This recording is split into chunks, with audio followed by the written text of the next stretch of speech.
Hello guys, welcome on your YouTube channel Competitia. Competitia provides question upon confusion examination hall series. Competitia solution देता है purified version of the gist of the crux of the NCERT the consent folded high quality in constitution. आज महत्वपूर्ण परीक्षा union public service commission civil services PT exam 28 मई 2023 set D हम solve करेंगे। आज हम देखते हैं जो आईएएस का पेपर हुआ है पीटी का, उसको हम सॉल्व करने की कोशिश करते हैं। पहला क्वेश्चन आया हुआ था, हम सेट डी कर रहे हैं, ध्यान रखिएगा हम सेट डी को सॉल्व कर रहे हैं। कुछ दिनों तक मैं इसको सॉल्व कराऊंगा। आज जितने प्रश्न हो जाएंगे हम डिस्क्रिप्शन के साथ करेंगे। देखिए पहला क्वेश्चन आप लोग देखिए, लिखा है consider the following statement with reference to India. तो इसमें दिया हुआ है according to micro small and medium enterprise development MSMED Act 2006, the medium enterprises are those with investments in plant and machinery between rupees 15 crore and rupees 25 crore। पहला statement ये है। इसके बाद दूसरा स्टेटमेंट है इस क्वेश्चन में, all bank loans to the micro small and medium enterprises qualify under the priority sector। दूसरा स्टेटमेंट क्या लिखा, पहला क्वेश्चन है ये, इसका स्टेटमेंट सेकंड है हमारे पास, all bank loans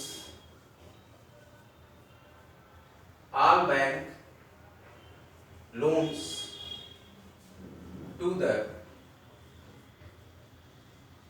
micro small and medium enterprises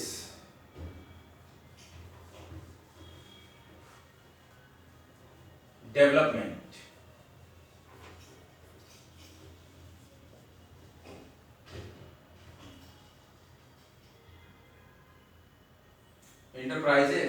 qualify enterprises second statement है ये, फर्स्ट मैंने आपको बोल दिया qualify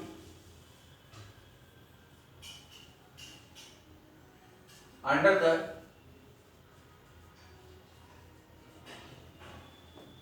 priority sector।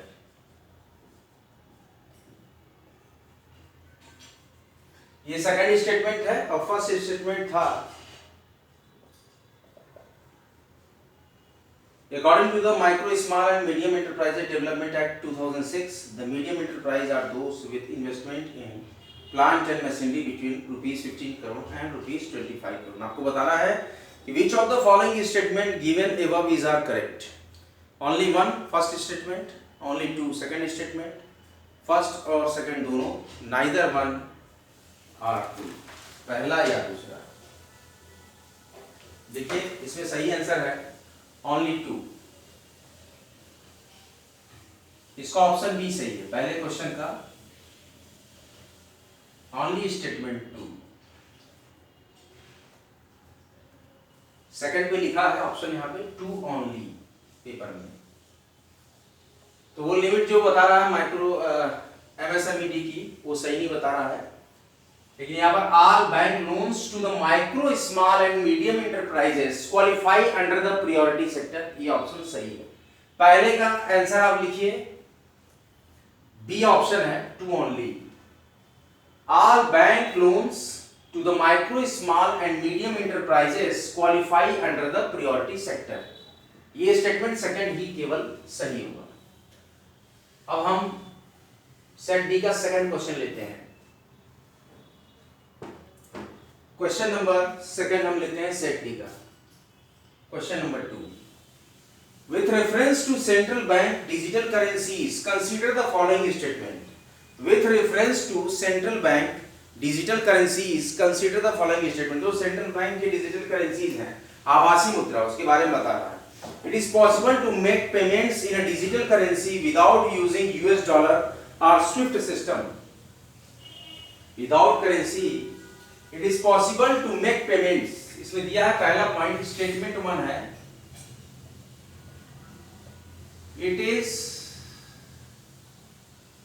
possible to make payments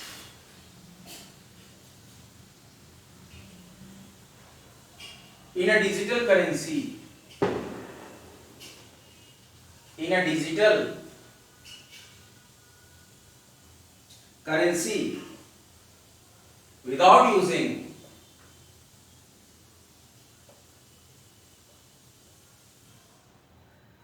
US dollar or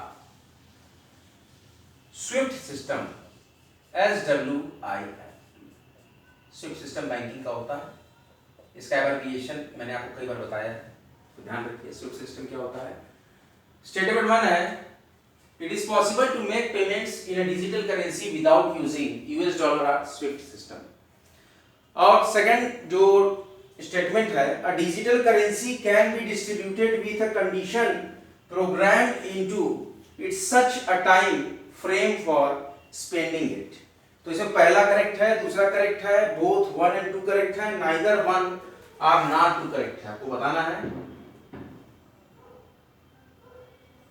question number 2 ध्यान दीजिए, स्टेटमेंट 1 कहता है it is possible to make payments in a digital currency without using US dollar और स्विफ्ट सिस्टम, ये होगा। या तो दूसरा स्टेटमेंट है, a digital currency can be distributed with a condition programmed into it such as a time frame for spending it। दोनों statement आपने सुन लिया। डिजिटल करेंसी सेकंड स्टेटमेंट क्या है इसको सुन लीजिए, इतना ज्यादा लिखने से टाइम लॉस होगा। स्टेटमेंट 1 हमने लिखा है, it is possible to make payment in a digital currency without using US dollar और स्विफ्ट सिस्टम। और सेकंड जो है वो टॉपिक ये है, कहता है स्टेटमेंट, बहुत ही ध्यान से सुनिएगा। सेकंड स्टेटमेंट कहता है कि a digital currency can be distributed with a condition programmed into it such as a time frame for spending it। देखिए पहला और दूसरा दोनों ही स्टेटमेंट करेक्ट हैं। ऑप्शन सी हमारे पास है सेकंड क्वेश्चन का, set D both are correct, मतलब बोथ 1 and 2 है आपके उसमें ऑप्शन में है, बोथ 1 and 2, मतलब पहला स्टेटमेंट और दूसरा स्टेटमेंट दोनों सत्य हैं। तो इसका सी ऑप्शन दूसरे क्वेश्चन का सेट डी सही होगा। आप लोग इसको नोट डाउन करिए अपनी कॉपी पे और इसको समराइज करिए। अगला क्वेश्चन हम लेते हैं, question number 3, UPSC CSC PT 2023 set number D.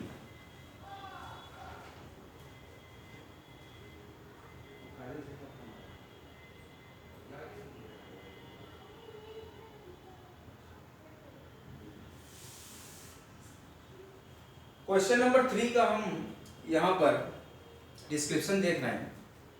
Question number 3 देखेंगे अब हम, बहुत इंपॉर्टेंट क्वेश्चन है, देखते हैं। देखिए ये जो यूपीएससी सीएससी पीटी का हम पेपर करा रहे हैं, इसमें बहुत ही टाइम लगेगा, तो इसको हम टाइम देंगे आराम से, काफ़ी दिनों में इसको हम कंप्लीट करेंगे। एक एक क्वेश्चन हम इसी तरह से देखेंगे और उसको डिस्क्राइब करेंगे, पूरा फुल डिस्क्रिप्शन हम यहाँ पर करेंगे। 2 क्वेश्चन हमने यहाँ पर डिस्कस कर लिया, तीसरा क्वेश्चन हम यहाँ पे सेट डी का देख रहे हैं। ये हम जो अपना पेपर कर रहे हैं ये GS 1 जनरल स्टडीज 1 का पेपर है। पहली शिफ्ट जो होती है आपकी 10 से 12 वाली, उसमें पेपर होता है। क्वेश्चन नंबर 3 को नोट करिए।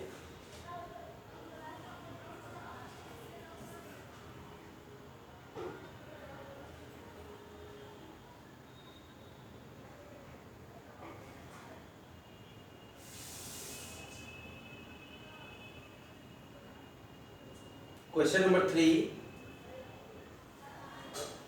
in context of finance, in context of finance, finance के परिप्रेक्ष्य में the term, एक टर्म बोला जाता है, टर्म समझते हैं आप, एक वाक्य होता है, इसको बोलते हैं beta, BETA। In context of finance, a term beta refers to beta किसको रिफर करता है?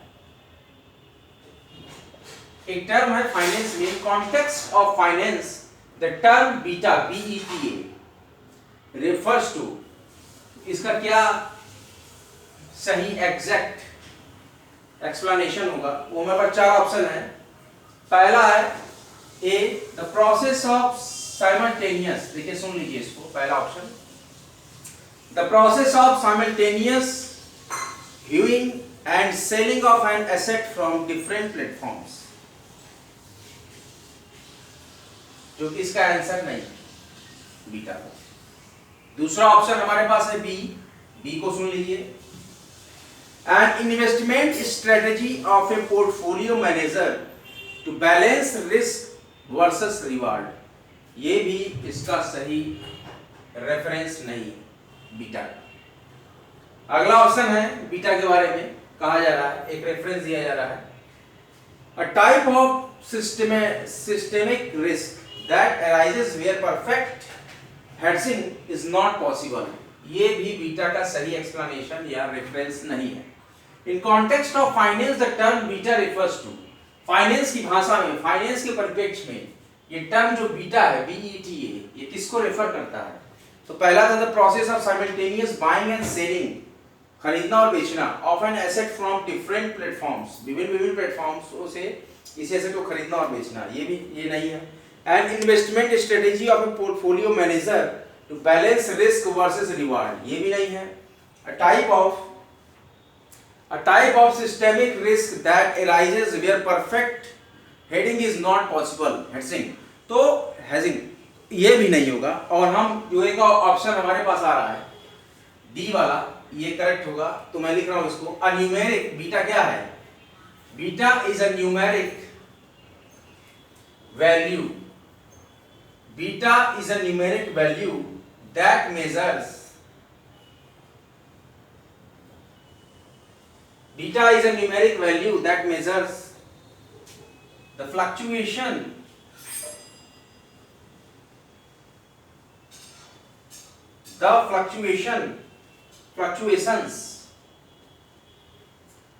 of a stock, किसका? स्टॉक का। A numeric value that measures the fluctuations of a stock to change, क्योंकि बदल सकता है, to change in the overall stock market.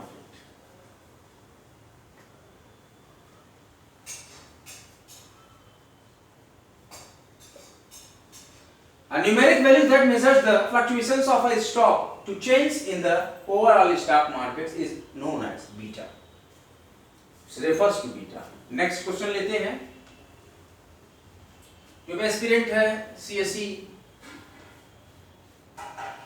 ध्यान दें, समय का अभाव होने की वजह से काफी, हालांकि बहुत ही लंबा चलेगा ये हम लोग का UPSC CSE 23 examination set 1 which had held on 28/5/23 28/5/23। अगला क्वेश्चन हमारे पास है क्वेश्चन नंबर 4, क्या रहा है? Consider the following statements.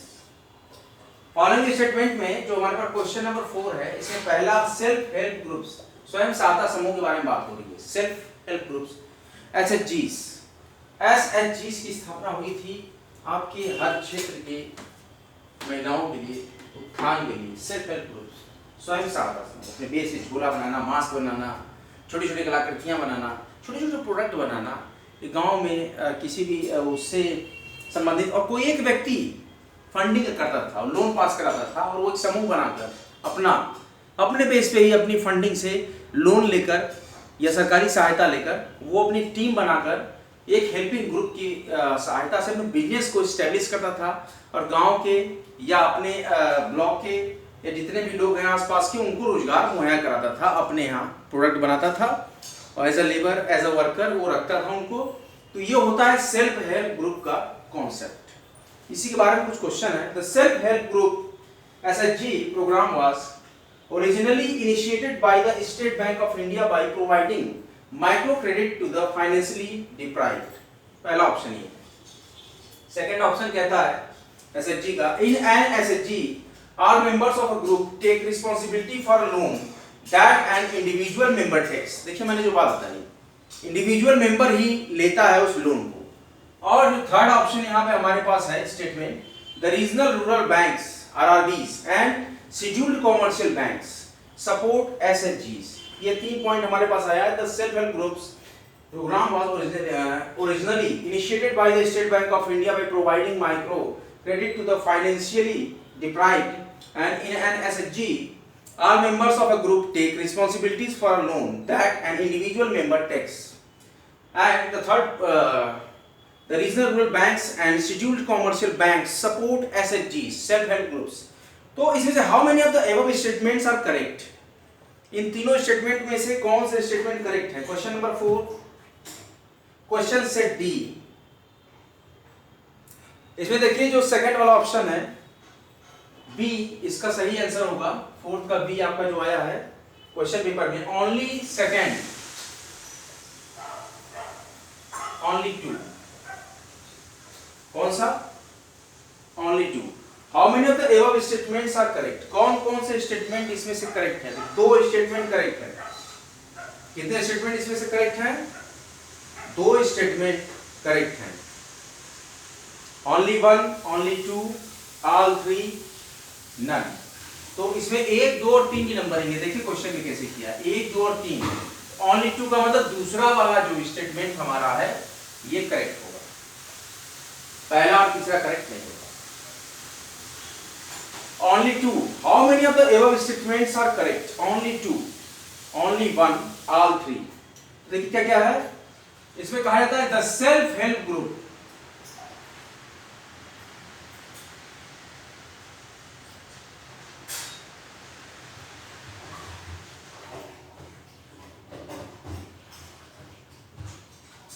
program was originally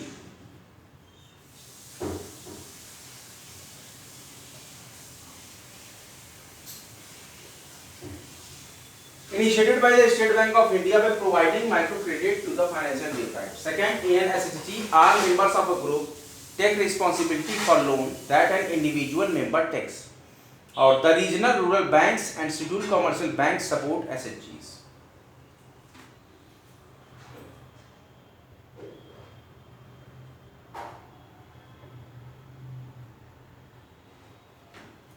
इसमें है in an SHG, in an SHG all members of a group, जो ग्रुप हम बनाएंगे self help group, in an SHG all members of a group take responsibilities, take responsibilities for loan that an individual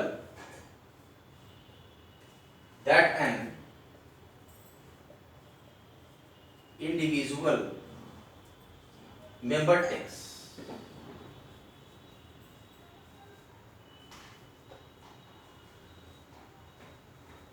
in an SHG एक self help group में all members of a group, group के सारे member अपनी एक जिम्मेदारी लेते हैं, takes responsibilities for loan, पूरे लोन की, जो कि एक ही सिंगल व्यक्ति द्वारा, सदस्य द्वारा लिया जाता है। सही ऑप्शन बी, क्वेश्चन का ओनली 2 आपका है। सारा ग्रुप लेता है जिम्मेदारी, लेकिन लेता है उस लोन को एक ही आदमी, लेकिन सारे ग्रुप की जिम्मेदारी बनती है कि वो उस लोन के प्रति जिम्मेदार है। पास तो एक ही आदमी के नाम से होगा। इसके क्वेश्चन नंबर 5 है हमारे पास। क्वेश्चन नंबर 5 बहुत ही इंटरेस्टिंग क्वेश्चन है। क्वेश्चन नंबर 5 हमारे पास है सीएससीपीटी का, सेट डी जीएस1, आज ही पेपर हुआ। India public sector health, statement 1 है हमारे पास। स्टेटमेंट फर्स्ट, इंडियाज पीएसएच में लिख दे रहा हूं, public sector health care system, short में लिख रहा हूं, care system India's public sector healthcare system largely focuses on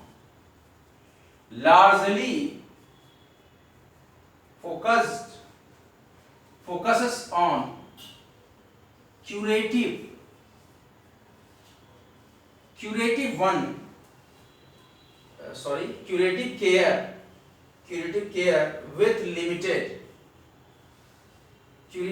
care with limited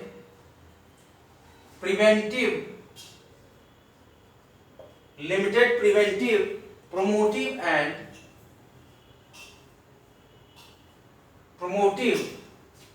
and ये एंड का साइन है, and rehabilitative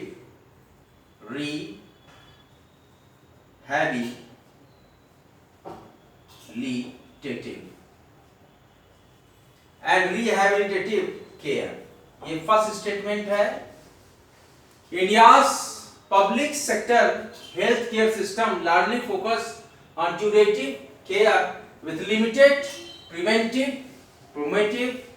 promotive, rehabilitative care। Statement 2 कहता है clearly, under India's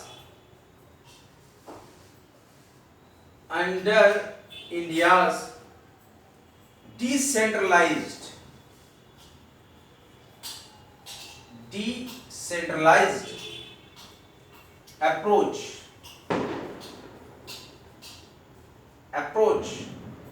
to health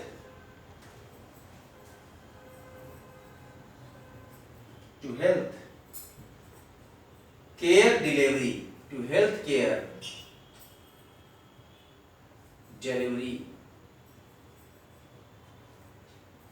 the states are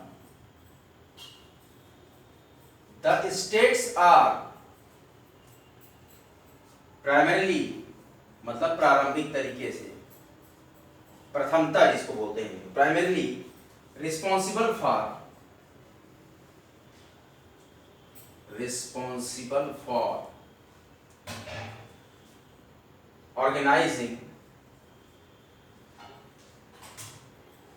organizing health services।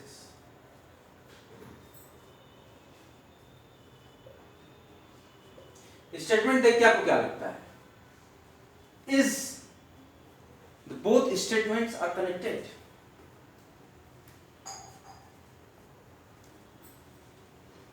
India's public sector healthcare system largely focus on curative care with limited preventive, promotive and rehabilitative care।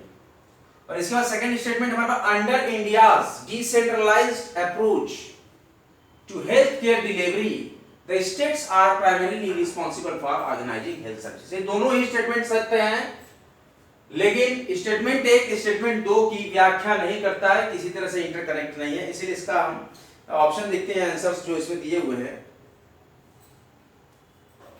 हमारे पास इसमें options हैं। Question number 5, both statement 1 and statement 2 are correct and statement 2 is the correct explanation for statement 1। not नहीं होगा। both statements 1 and statements 2 are correct and statement 2 is not the correct explanation for statement 1।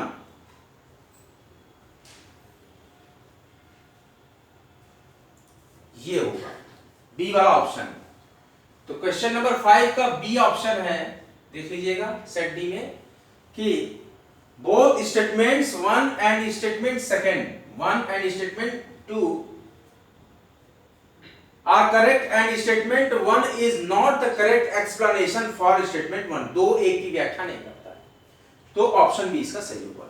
आगे बढ़ते हैं, proceed करते हैं question number 6 पे। देख लेते हैं कितने क्वेश्चंस हम कर पाते हैं, उतने क्वेश्चंस हम करेंगे। फिर आगे के लेक्चर्स में हम और सीएससी पीटी के इस पूरे पेपर को मैं खत्म करा दूंगा धीरे धीरे, आप लोग घबराइए नहीं। कुछ दिन लगेंगे, 4-5 दिन 6 दिन, लेकिन ये पूरा पेपर मैं एक्सप्लेन कर किसी तरीके से सॉल्व करा दूंगा। क्वेश्चन नंबर 6 हम देखते हैं। स्टेटमेंट 1 है, क्वेश्चन नंबर 6 हमारे पास है CSC PT set number D GS 1। According to the United Nations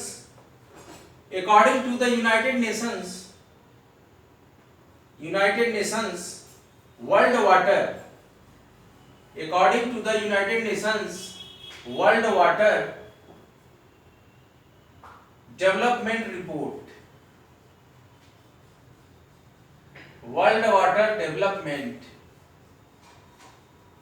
Report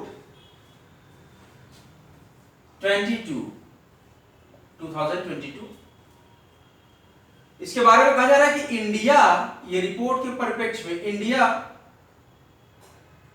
extracts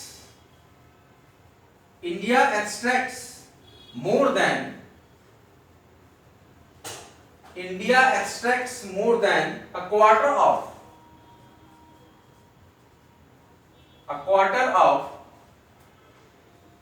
the world's groundwater, of the विश्व का 1/4 world's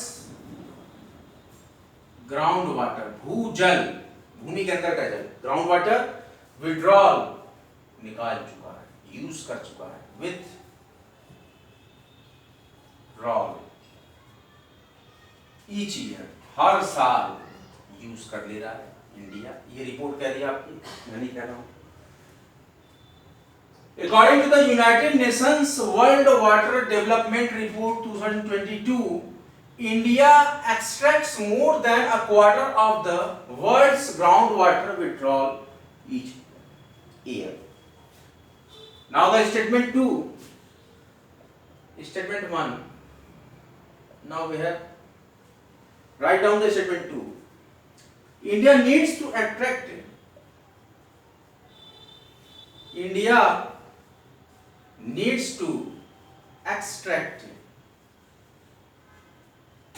more than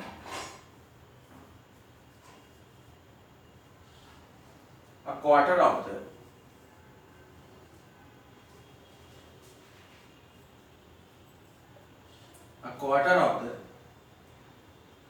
world's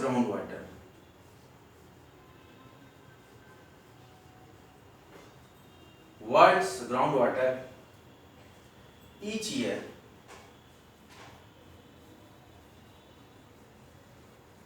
to satisfy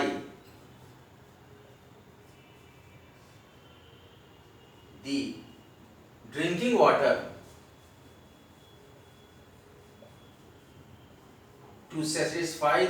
water and sanitation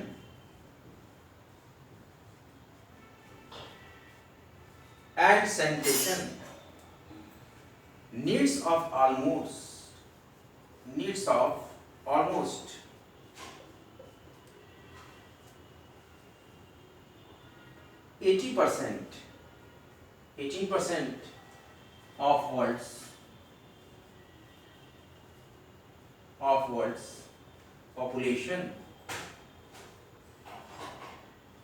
world's population living in its territory. यह statement second. According to the United Nations World Water Development Report 2022, India extracts more than a quarter of the world's groundwater withdrawal each year. पहला statement. Now the statement second, India needs to extract more than a quarter of the world's groundwater each year to satisfy the drinking water and sanitation needs of almost 18% of world population living in its territory. Question number 6 set D CSE PT exam. इसमें देखिए second statement कहता है ये wrong है। India needs to extract more than a quarter of the world's groundwater each year to satisfy the drinking water and sanitation needs of almost 18% of world population living in its territory. लेकिन ये जो according to the United Nations World Water Development Report 2022, India extract more than a quarter of the world groundwater withdrawal each year, ये सही है। तो statement एक सही है, स्टेटमेंट 2 गलत है।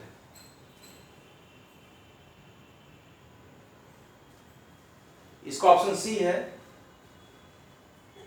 ऑप्शन सी हमारे पास है, statement 1 correct, and C option है इस क्वेश्चन का, स्टेटमेंट सेकंड इनकरेक्ट, ये वाला ऑप्शन सही होगा, ऑप्शन सी क्वेश्चन नंबर 6 का सेट डी।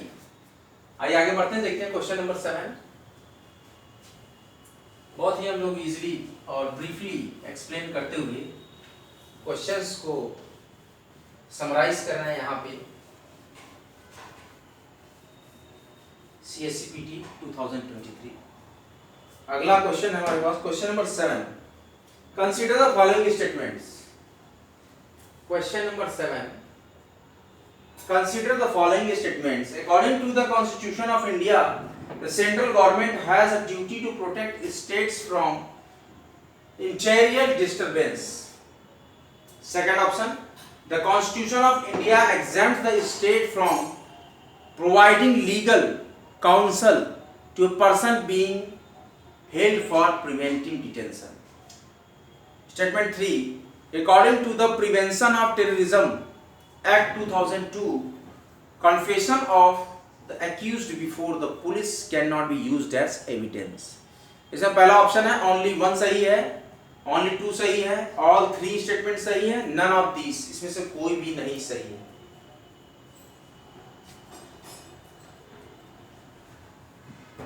क्वेश्चन नंबर 7 का पहला स्टेटमेंट है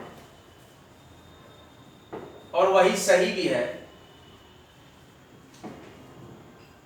ऑप्शन ए में दिया है स्टेटमेंट 1 करेक्ट, यही इसका सही आंसर होगा। कैसे करेक्ट होगा मैं बता रहा हूं। According to the constitution,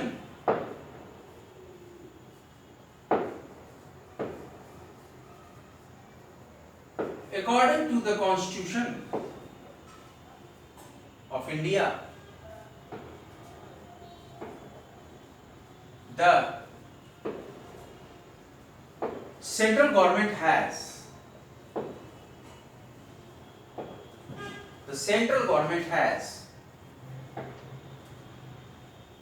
a duty, एक उनका कर्तव्य है, to protect states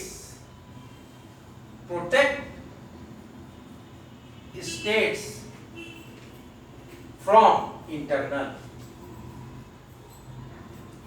internal disturbance। ये ड्यूटी है from internal disturbances।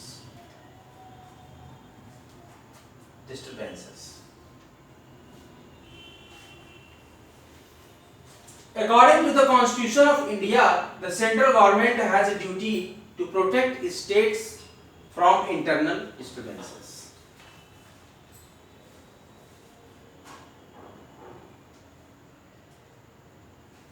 यह हमारा पहला स्टेटमेंट था और यही स्टेटमेंट सही है, और जो हमने 2 स्टेटमेंट पढ़े उसमें इरेगुलरिटी है। अब इसको हम एक्सप्लेन कर रहे हैं। ऑप्शन ए सही है, पहले ऑप्शन लगा लीजिएगा। क्वेश्चन नंबर 7 का ऑप्शन ए सही है, set D, GS1 CSCPT exam which I held on 28/5/23, which is held on, आज ही भी दिन है। और देखिए अकॉर्डिंग टू, इसके डिस्क्रिप्शन में दे रहा हूं, अकॉर्डिंग टू किस प्रकार से, article 355 it shall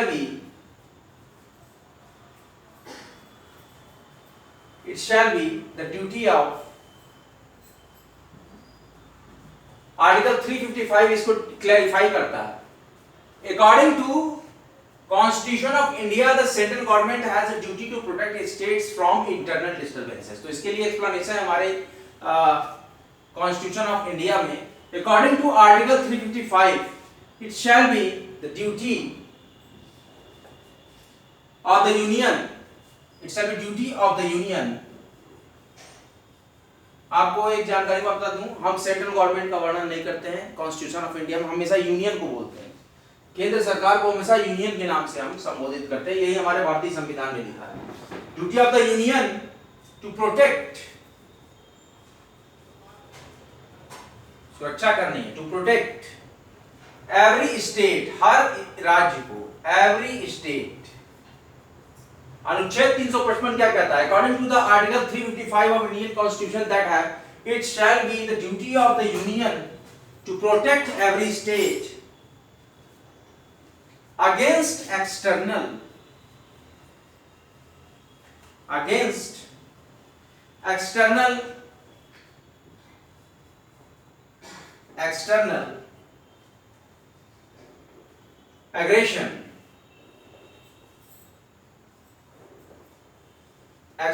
aggression and internal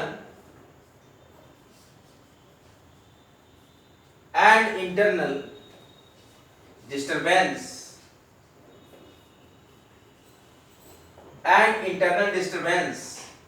and to ensure that,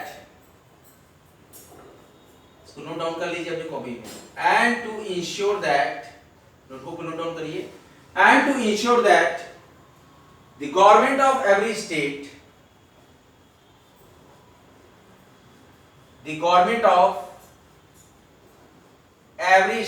article 355 हम यहाँ क्लैरिफाई कर रहे हैं, हमारे क्वेश्चन में आया है। According to Constitution of India, the central government has a duty to protect states from internal disturbances. ये हमारा स्टेटमेंट 1 था, जो कि सही है हमारे क्वेश्चन के अकॉर्डिंग कि which statements are true। तो इसमें हम एक्सप्लेनेशन दे रहे हैं, यहाँ हमने लगाया है स्टैटिक पॉइंट, यहाँ से हम एक्सप्लेनेशन स्टार्ट करते हैं। According to the Article 355 of Indian Constitution that have it shall be the duty of the Union to protect every state against external aggression and internal disturbance and to ensure that the government of every state is carried on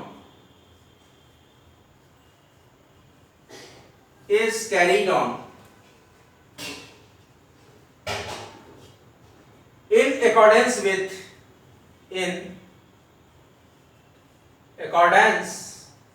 with the provisions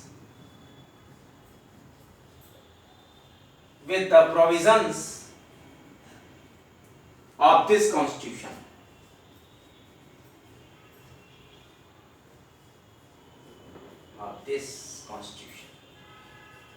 यही explanation हमारा है।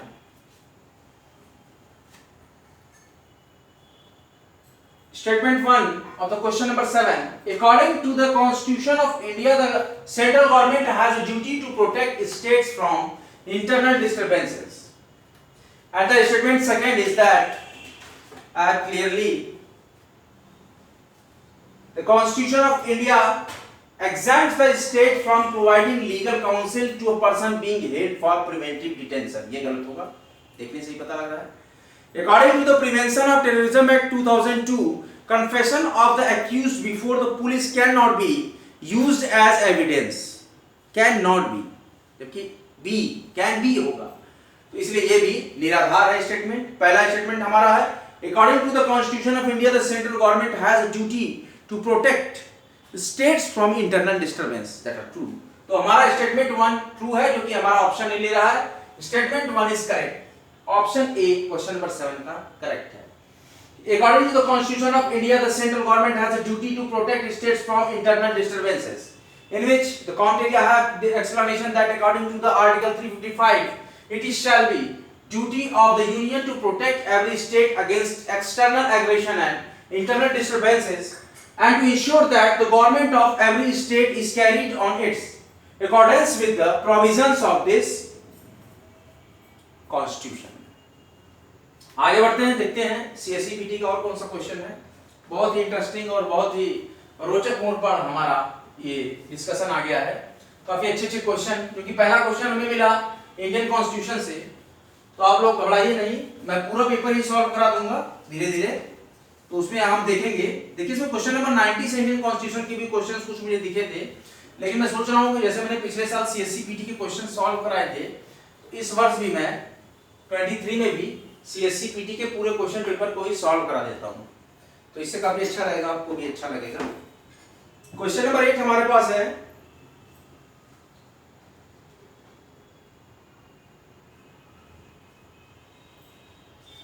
which one of the following countries has been suffering from decades of civil strife and food shortage and was in news in the recent past for its very severe famine.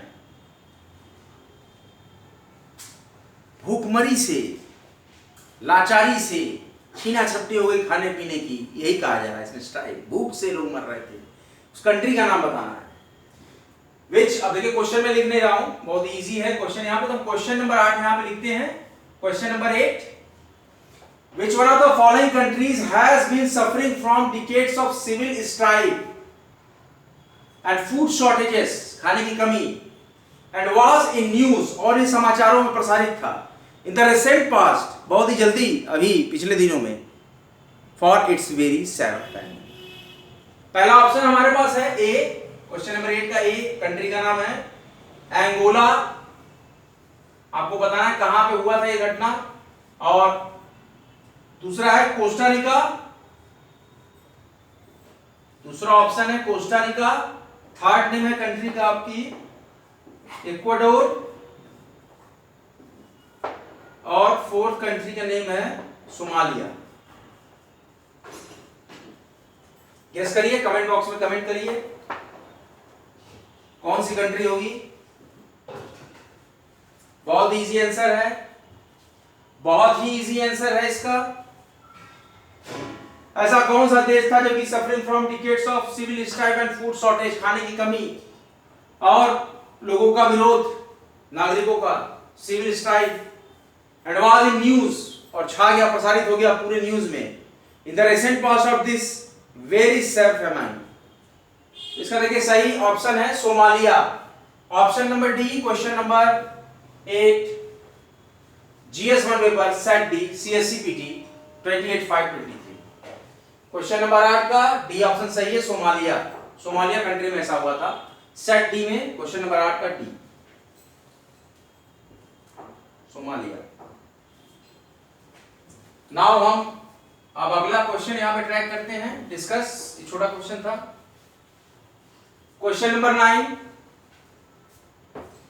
CSCPT today's paper solved by CompTeria YT channel। Question number 9 set D GS1। In India, the biodiversity management committees are key to the realization of the objectives of the Nagoya Protocol। पहला statement है हमारे पास question number 9 में। पहला point, पहली बात, consider the following statements. Statement 1, in India the biodiversity management committees are key to the realization of the objectives of the Nagoya Protocol। Second statement है, the biodiversity management committees have important functions in determining access and benefit sharing, including the power of levy collection fees on the access of biological resources within its jurisdiction। दो option है, पहला इसमें option है ए कि first statement सही है केवल, B option है कि सेकंड स्टेटमेंट सही है केवल, और सी ऑप्शन है कि बोथ सही है स्टेटमेंट, और डी ऑप्शन है neither one nor two, neither one nor two, एक दो में से कोई भी नहीं। वन ओनली, पहला स्टेटमेंट केवल सही है, दूसरा स्टेटमेंट केवल सही है, दोनों स्टेटमेंट सही है, कोई भी स्टेटमेंट सही नहीं है दो में से। Question number 9, in India the biodiversity management committees are key to the realization of the objectives of the Nagoya Protocol। पहला स्टेटमेंट ये था, क्लियर।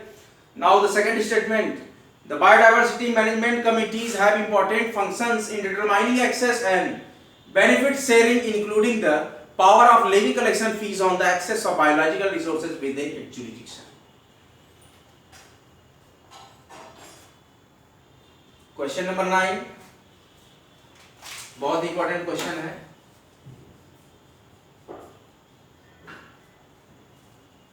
देखिए पहला स्टेटमेंट था हमारे पास,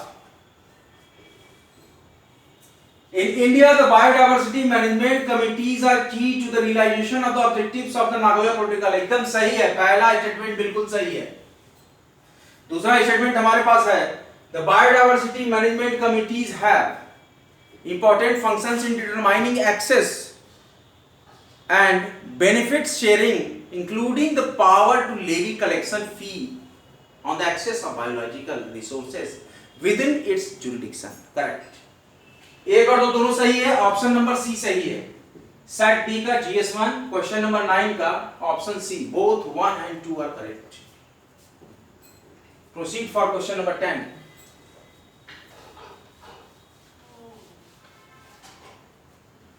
question number 10.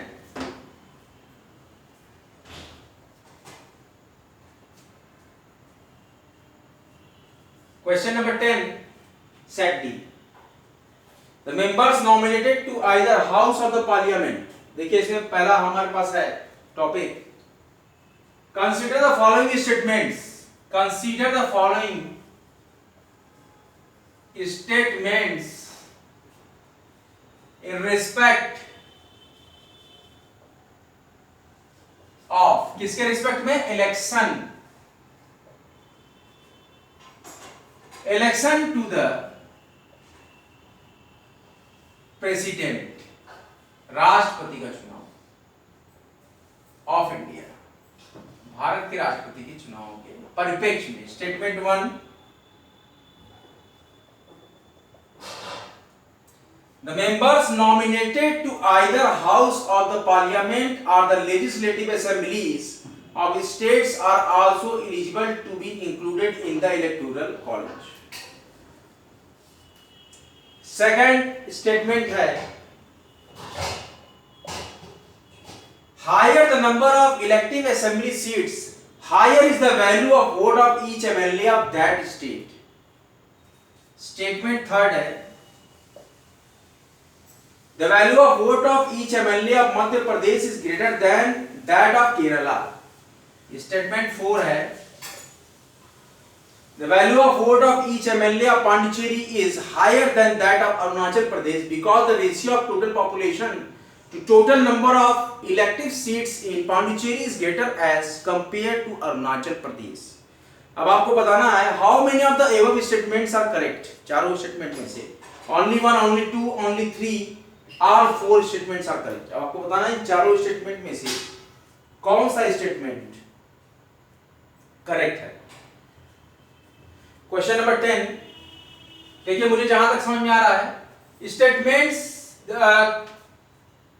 The member consider the following statements. देखिए consider the following statements in respect of election to the president of India. Statement 1 क्या कहता है, ध्यान से सुनिए. The members nominated to either house of the parliament और the legislative assemblies of states are also eligible to be included in the electoral college. Clear, सही है. Statement एक सही है, वो एलिजिबल होंगे इलेक्टोरल कॉलेज के लिए. और सेकंड है, higher the number of elective assembly seats, higher is the value of vote of each MLA of that state. एकदम सही है. जितनी सीट होगी उतने ही एमएलए की वोट की वैल्यू होगी. The value of vote of each MLA of Madhya Pradesh is greater than that of Kerala. ये भी सही है. मध्य प्रदेश में ज्यादा है जनसंख्या, ज्यादा उनके पास वोटिंग है, तो इसलिए वो केरला से ज्यादा प्रभावी होंगे, बड़ी होगी उसकी वैल्यू वोट की. एमएलए के, मध्य प्रदेश के एमएलए के वोट की वैल्यू केरला के एमएलए की वोट की वैल्यू से ज्यादा होगी, कि मध्य प्रदेश की जनसंख्या भी ज्यादा है, उनकी कॉन्स्टिट्यूएंसी भी ज्यादा है. अब देखिए स्टेटमेंट 4 कहता है, the value of vote of each MLA of Pondicherry is higher than that of Arunachal Pradesh because the ratio of total population to total number of elective seats in Pondicherry is greater as compare to Arunachal Pradesh. वही बात मैं आपको समझा रहा हूं. वही चीज first वाले भी स्टेटमेंट में ट्रू है, और वही चीज मध्य प्रदेश केरला के बारे में ट्रू है, और वही चीज पूरी की पूरी डिक्लेरिफाई होके नीचे ऑप्शन नंबर 4 में आ गई कि ratio of total population to total number of elective seats in the concern state is greater as compare to the another. इससे कंपेयर किया जाए तो 1, 2, 3, 4 ये चारों स्टेटमेंट सही है. तो हमारे पास है all 4. Option number D, all 4 statements are clearly true. Question number 10 set D GS1 paper CSE PT. Question number 10 का डी सेट का डी ऑप्शन सही है. चारों के चारों स्टेटमेंट सही है.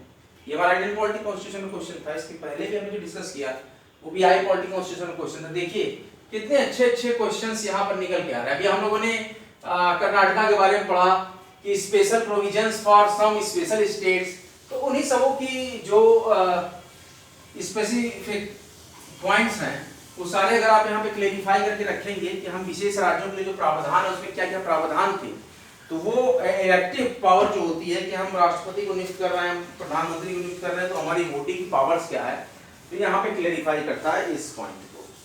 Now the question number 11, question number 11 set D CSE PT 2023, consider the following countries. अब consider the following countries, consider the following, ये ज्योग्राफी का क्वेश्चन है। कंट्रीज, पहली कंट्री का नाम दिया जा रहा है बुल्गारिया, देखते हैं क्वेश्चन क्या है। सेकंड कंट्री का नाम है चेक रिपब्लिक, चेक रिपब्लिक। तीसरी कंट्री का नाम है हंगरी। चौथी कंट्री का नाम है लाटविया। पांचवी कंट्री का नाम है लिथुआनिया और लास्ट कंट्री का नाम है रोमानिया। कहा गया क्वेश्चन में consider the following countries, Bulgaria, चेक Republic, Hungary, Latvia, Lithuania and Romania. How many of the above, how many of the above, इन दिए हुए ऊपर जो कंट्रीज के नेम है मेंशन्ड,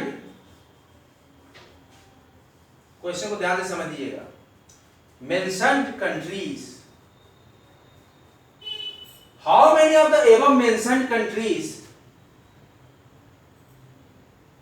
share a land, एक भूमि साझा करते हैं, share a land border, भूसीमा, with, इसके साथ यूक्रेन। देखिए अभी यूक्रेन का सवाल आ गया है,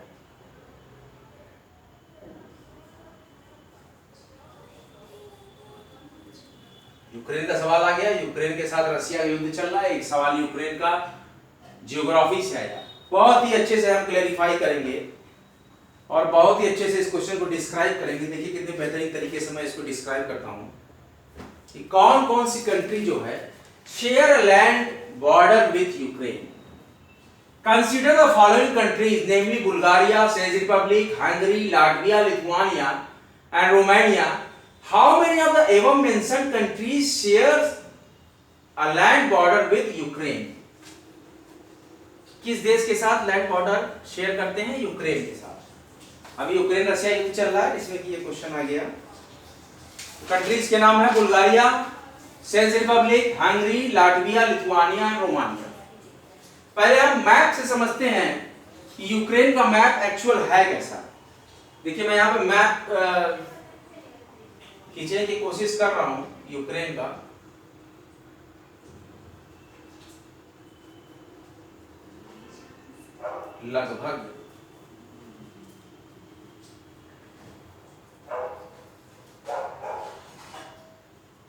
लगभग ये है यूक्रेन, यही है यूक्रेन, ये मैप है यूक्रेन का। अब देखते हैं कंट्रीज कौन कौन सी आ रही है। यहां मेरे पास है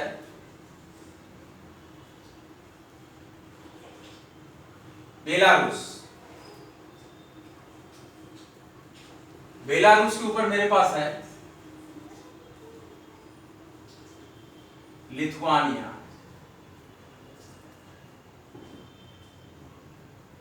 और लिथुआनिया के ऊपर थोड़ा सा यहां है लाटविया। मैप को देखिएगा, लाटविया। और बेलारूस के बगल से यहां पे ये है पोलैंड, यहाँ पे पोलैंड है, और यहीं से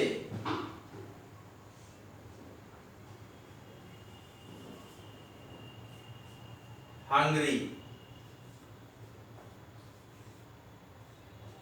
यहीं से हंगरी है, और यहां से लगभग रोमानिया, देखिए यहां पे दिया है रोमानिया, 6 रोमानिया, ये हो गया सटा हुआ है, बॉर्डर ले रहा है रोमानिया। फिर रोमानिया के नीचे यहां पे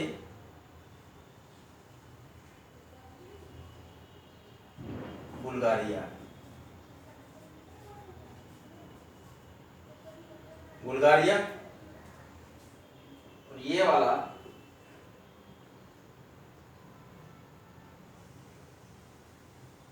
ये जो सागर है इसका नाम है ब्लैक सी, काला सागर।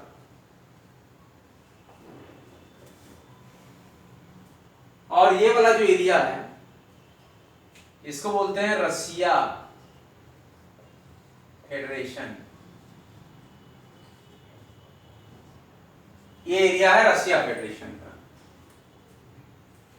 तो देखिए कौन कौन सा लैंड शेयर लैंड बॉर्डर। अब इन 6 देशों को देखें, बुल्गारिया कहां पे है, यहां पे, और हंगरी यहां पे, देखिए हंगरी सटा हुआ है, लैंड बॉर्डर शेयर कर रहा है, और रोमानिया लैंड बॉर्डर शेयर कर रहा है, लेकिन बुल्गारिया यहां से कहीं से लैंड बॉर्डर नहीं शेयर कर रहा है। रोमानिया है, इसके पीछे है बुल्गारिया। तो हमारे पास और सेज रिपब्लिक है, इसका कोई ब्यौरा नहीं है। हंगरी है, हंगरी यहाँ इधर है, तीसरा नंबर, ये भी शेयर कर रहा है हंगरी। और पोलैंड दिया नहीं है, बुल्गारिया दिया है, तो बुल्गारिया इधर है नीचे, ये देखिए ब्लैक सी की इधर, रोमानिया वहाँ टच कर रहा है, बुल्गारिया टच ही नहीं कर रहा है वो। फिर इसके बाद लिथुआनिया देखें, तो लिथुआनिया ये बेलारूस के ऊपर है, ये टच नहीं हो रहा है यूक्रेन से, तो ये लिथुआनिया भी नहीं होगा। अब देखते हैं रोमानिया, तो रोमानिया ये हो रहा है, रोमानिया टच कर रहा है, Hungary third number, Hungary touch कर रहा है, तो हंगरी और ये सब नहीं टच कर रहा है, बेलारूस केवल टच कर रहा है। यहाँ से ब्लैक सी है, ऊपर रशियन फेडरेशन है, देखिए ये रशियन फेडरेशन है, रशियन फेडरेशन, ये है यूक्रेन। तो हमारे पास रोमानिया है और हंगरी है, तो हंगरी हमारा है 3 नंबर, रोमानिया है 6 नंबर। हमारे से देख रहे हैं ये 3 नंबर हंगरी, हंगरी टच हो रहा है, देख रहे हैं लैंड बॉर्डर ये टच हो रहा है, और 6 नंबर ये हमारे पास है रोमानिया, रोमानिया देखिए रोमानिया टच हो गया है। तो ये यूक्रेन से दोनों टच हो रहे हैं। यहाँ से मैं फ्लो चार्ट दे रहा हूँ आपको, ये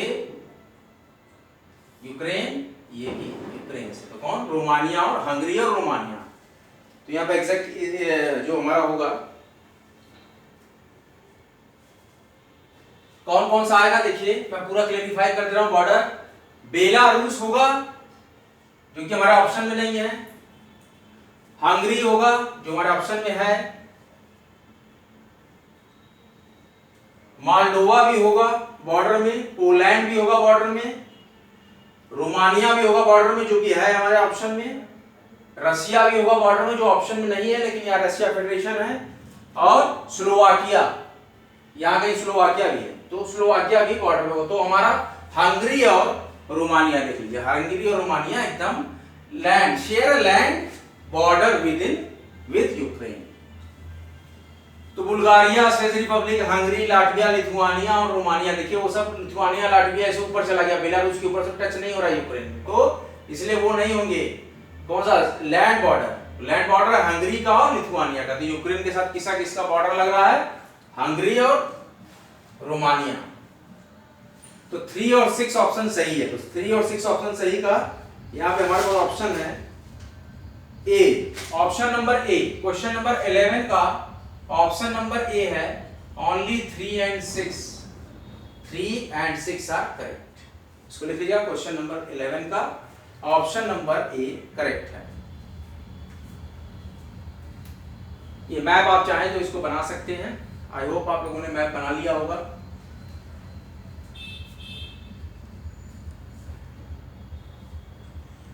ठीक है, मैप आपको दिख रहा है, बहुत अच्छी बात है।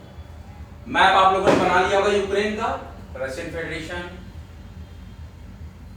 इस तरह से धीरे धीरे कुछ दिनों में, हफ्ते भर में ये पूरा यूपीएससी, सीएससी, पीटी एग्जाम,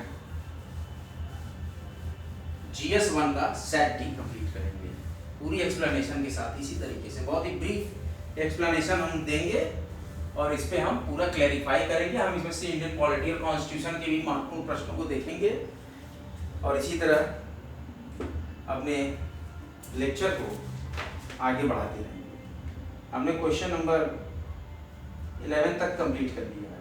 इसके बाद हम अगले लेक्चर में क्वेश्चन नंबर 12 से प्रोसीड करेंगे और देखेंगे फिर कि क्या है आईएएस का क्वेश्चन नंबर। बने रहे, जमे रहे आपके अपने महत्वपूर्ण चैनल कॉम्पटेरिया पर। आज का लेक्चर आपको कैसा लगा?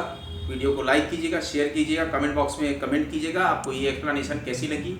कम ही क्वेश्चन में लिए लेकिन पूरा ब्रीफ डिस्कशन हमने दिया है यहाँ पर। मैं क्षमा प्रार्थी हूँ कि मैं ज़्यादा से ज़्यादा आज अंग्रेजी भाषा का प्रयोग किया क्योंकि मुझे भी एग्जामिनेशन पेपर मिला था सुबह, वो इंग्लिश में ही मिल पाया था अवेलेबल। मैंने फेसबुक वगैरह से डाउनलोड किया था तो मुझे जो प्रोवाइड हुआ था क्वेश्चन पेपर वो इंग्लिश माध्यम में मिले था, तो मैंने इंग्लिश माध्यम पे ही प्रोसीड किया और मैं धीरे धीरे इस पर और वर्क करूँगा और बहुत ही अच्छे से क्लैरिफाई करके आपको CSC PT set D exam को पूरा सॉल्व कराऊंगा। और हम लोग देख रहे हैं कि काफ़ी अच्छे अच्छे क्वेश्चन इंडियन पॉलिटी कॉन्स्टिट्यूशन के हैं जो कि टोटली जीस्ट ऑफ एनसीईआरटी पे बेस्ड है। तो आपको महत्व समझ में आ रहा होगा कॉम्पटेरिया का ये जो प्रोसीजर है, question often confuse in examination hall series. तो कॉम्पटेरिया provides the solution that we give the purified version of the gist at the crux of the NCERT of the folder Indian Political Constitution। और हम तो सारे विषय का ही ये पूरा सॉल्व करा रहे हैं। पिछले साल मैंने सॉल्व कराया था ऑडियो फॉर्मेट में एक्सेल रिकॉर्डर के माध्यम से।